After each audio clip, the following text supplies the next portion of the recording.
បាទសួស្តីជួបខ្ញុំទៀតហើយនៅបទអនិច្ចាអ្នកស្រែហើយបទនេះផងដែរគឺជាការសំណូមពរហើយមិត្តភក្តិយើងចូលលេងបានជឿលេងអស់គ្នាណា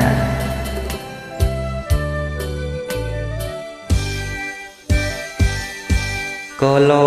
នក្រំក្រំក្រហឹមគ្មានភ្លៀងអោធម្មជាតិមិនទៀ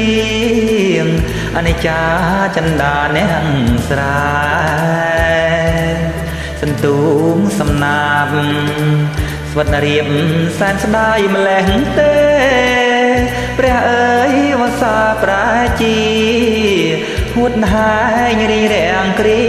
មក្រំណាំមុនទឹកជន់អំបន់អងប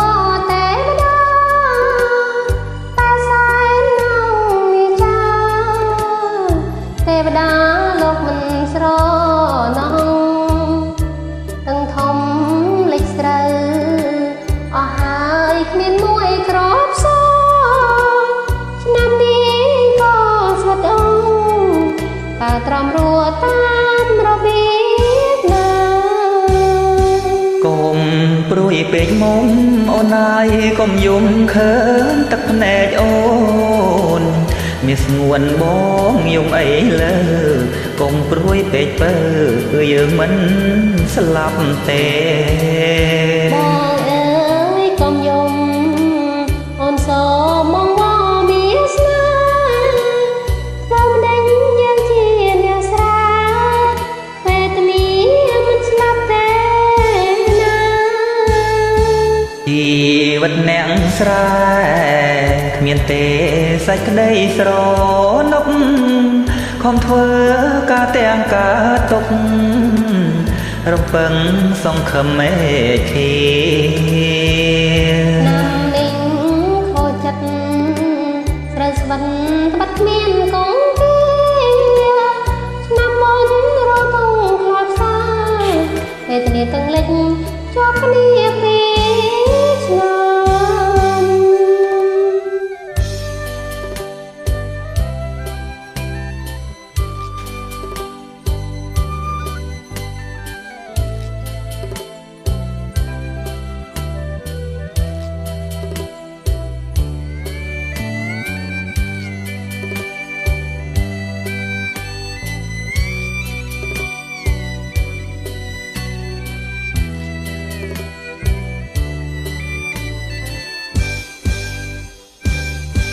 កុំព្រួយពេកមុំអូនហើយកុំយំខើនទឹកភ្នែកអូនមានស្ងួនបងយំអីលើកុំព្រួយពេកបើ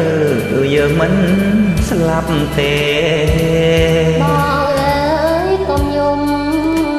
អូនសូមមកបងមានស្នេហ៍ធ្វើម្ដេចយើងជាអ្នកស្រែវេទនាមិនស្លាប់ទេណាជីវិតអ្នកស្រែគ្មានទេសាច់ក្តីស្រណុកខំធ្វើការទាំងការទុករំពឹងសង្ឃឹមមេឃី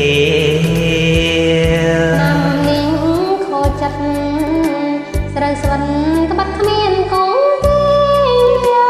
ឆ្នាំមុនរកទុំខ្លោចផ្សាវេទនាទាំងលិចជាប់គ្នាពីឆ្នាំ